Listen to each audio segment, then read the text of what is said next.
Joining us now, Douglas Carswell, the president and CEO of the Mississippi Center for Public Policy. Good to see you again, Douglas. How are you doing, sir? I'm doing great. Thank you for having me on. It's wonderful to be here. So the first thing that I want to ask you about is you coming from across the pond there in the UK and served in government over there.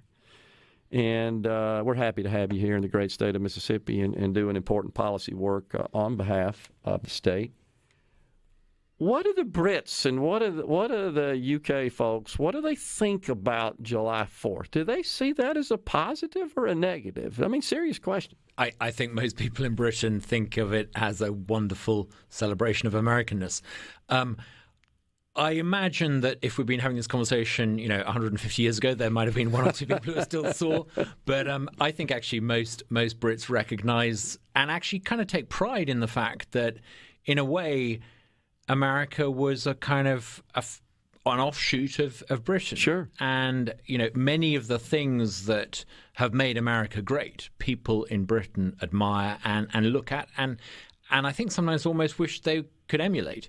You have a defined constitution. We don't. The ideas of some of those great thinkers, which are, John Locke and others, they've taken root in American soil and flourished in the New World. And in fact, they haven't just flourished in the New World. They're so successful in the New World. America went over back to the Old World to rescue those ideas and democracy. So I think there's a huge fondness of we'll forgive you for Bunker Hill if you forgive us for burning the White House. I got you. Okay, deal. But so much of our structure of government and our philosophy is embedded in the Magna Carta. Yeah. Right? I mean and some pretty smart people put that together. Yeah, I was literally reading the American Bill of Rights, and it echoes in some stages almost word for word the original British Bill of Rights written 100 years before. And I mean, the similarities between the two systems is extraordinary. I have to say, I think America's found a better way of institutionalizing those ideals.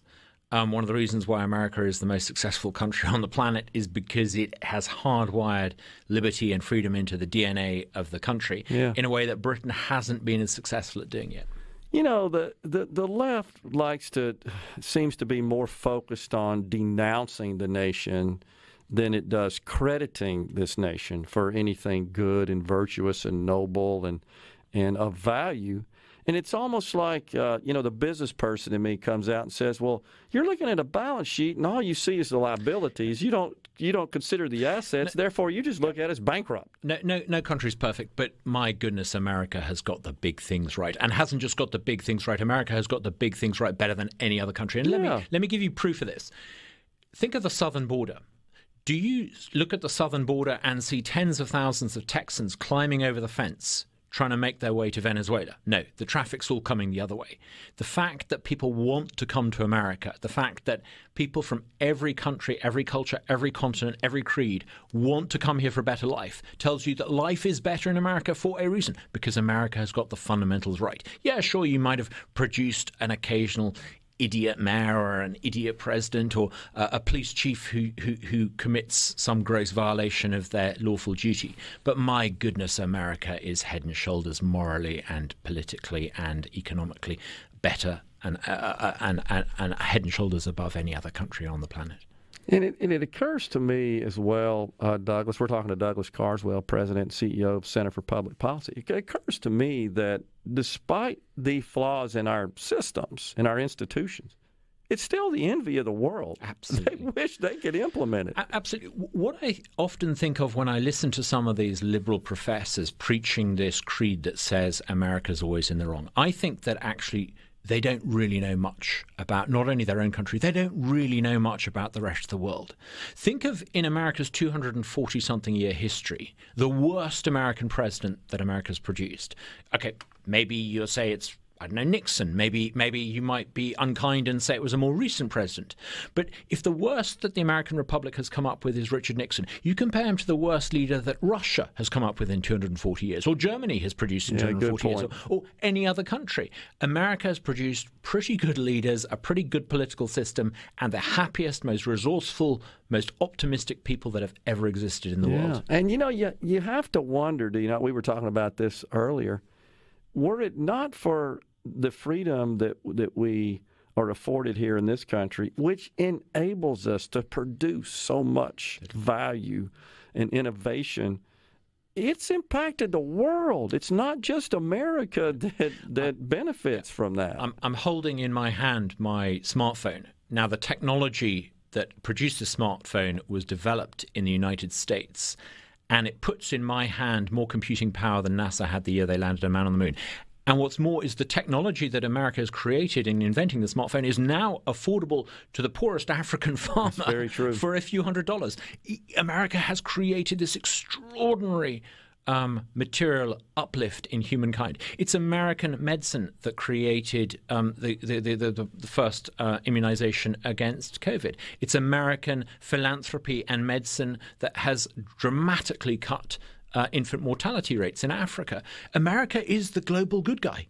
It sometimes produces imperfect leaders, but America is the global good guy. And it's thanks to American strength and power that the world is a better place than it's ever been. No doubt. And aren't we not dangerously close? I say dangerously, but incredibly close to eliminating extreme poverty globally? Absolutely. Why? Because America has created a global free trade system that has created this extraordinary uplift in wealth. It's not only enriched ordinary Americans who can now buy ever more affordable goods.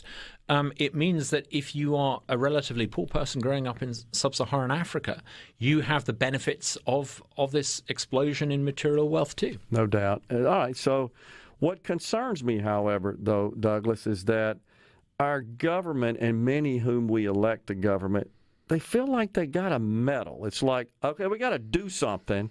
And every time they do something, they just make it worse. Just get the hell out of the way. That's not hard to figure out. They've done some really, really, really bad meddling. I'll give you the example of energy policy. Now, every time you go fill up the car with gas, you are literally paying for the consequences of their meddling.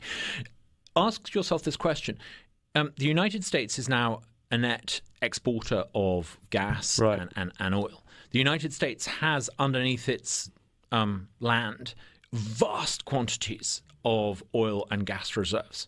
So why have the prices gone up? Don't fall for this thing about Ukraine. No, the reason why energy costs are going up is because the government has created mandates and restrictions that force energy producers to use expensive non-nuclear renewables and prevent them from exploiting the naturally occurring oil and gas that America has. No doubt about it. Underneath her. The solution is under our feet, as I like to say. Absolutely. And though it is true that we produce out of the ground sufficient oil to power our needs, our consumption, fact is we don't have enough refining capacity. We have to send it overseas, the type of oil that we produce, and we have to send it overseas to get refined, because we hadn't built a refinery over here in a long time. And a lot of that's because government says, hey, we're going to shut you guys down.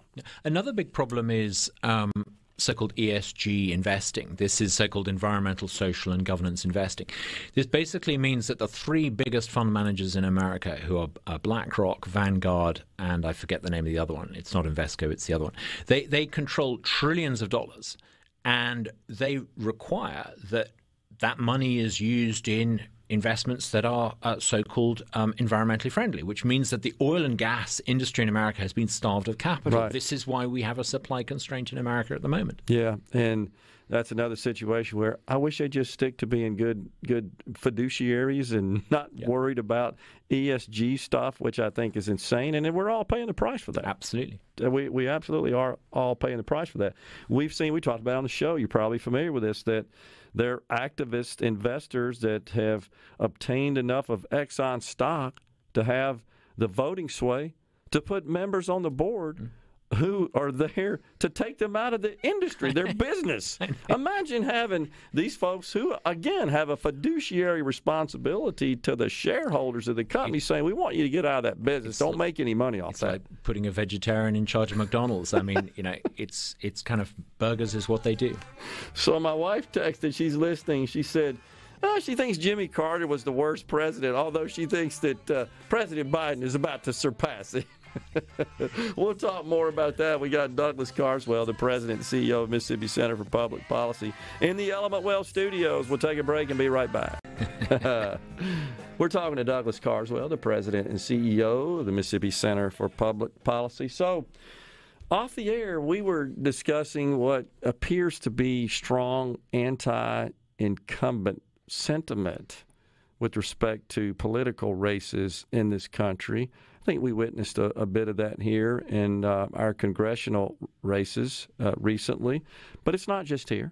So it's my opinion, and I'll get you to weigh in on this, Douglas, that folks are in general not happy. Polls show that, poll after poll, not happy with the direction the country's going, not happy with their personal situation.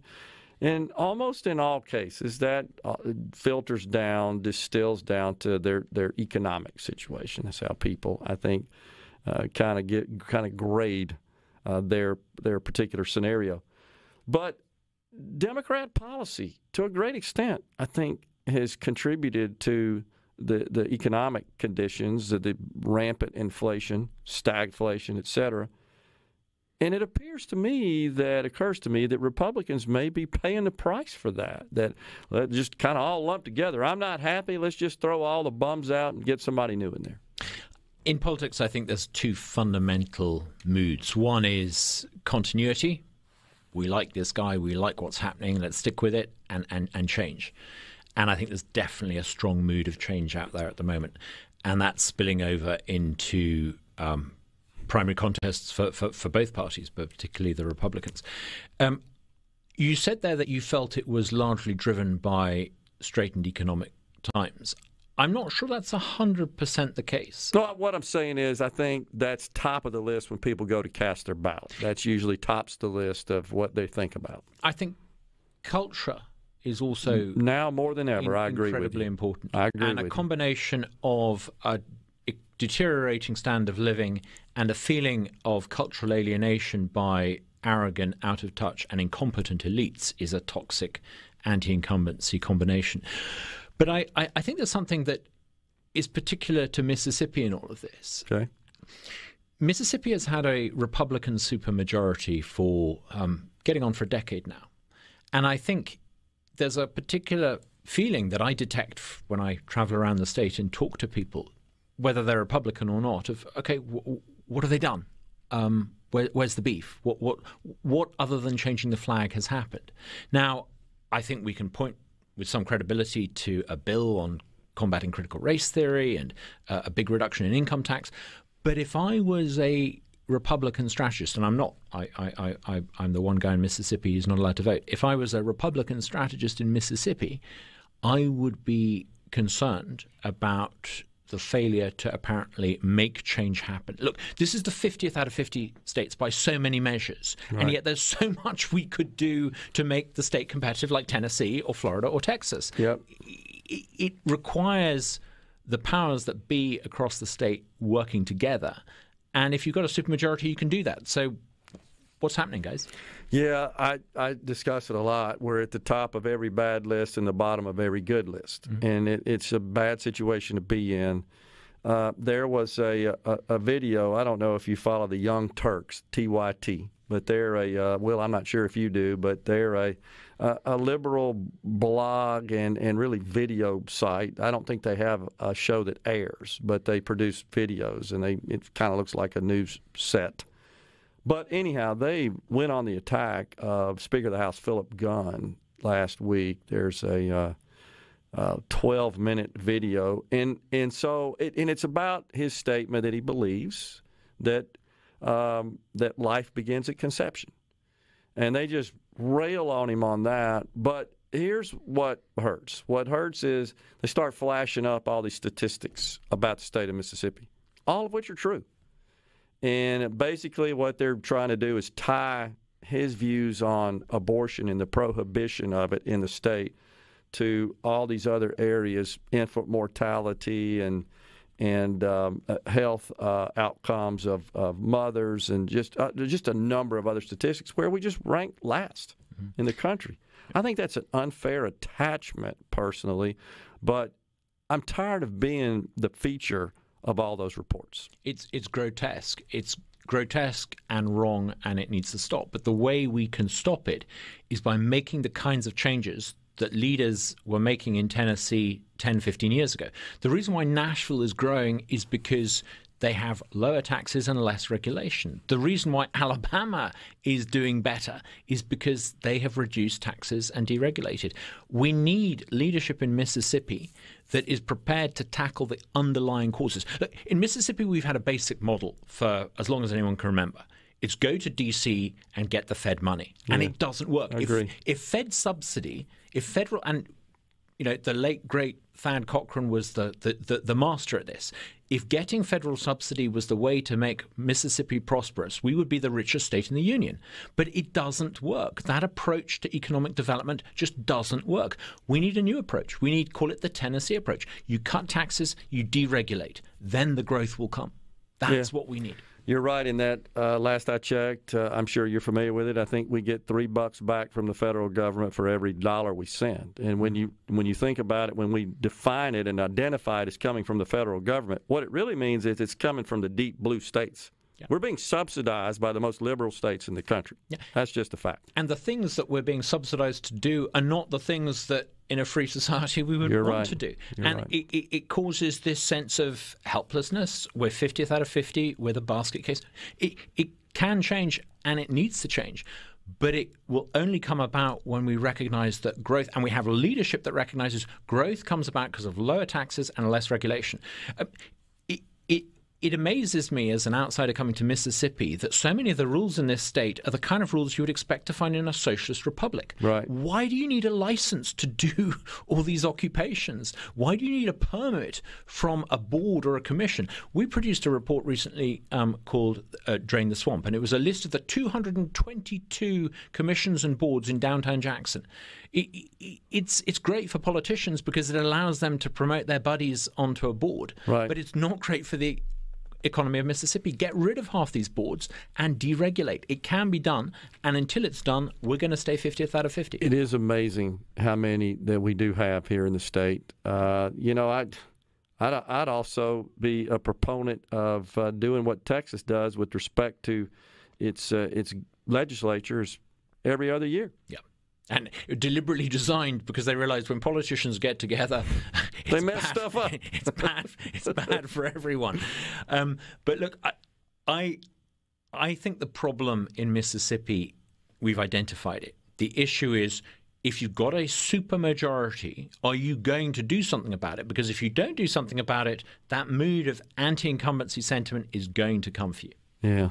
Yeah, I agree, but it does seem like that is kind of a prevailing sentiment right now, and something I've talked about and get you to weigh in on as well, Douglas, before we go is, all 50 states think I got to keep my senior members of the Senate or the House in place because they've got committee chairmanships and they've got more control of the money. They can send home the bacon home.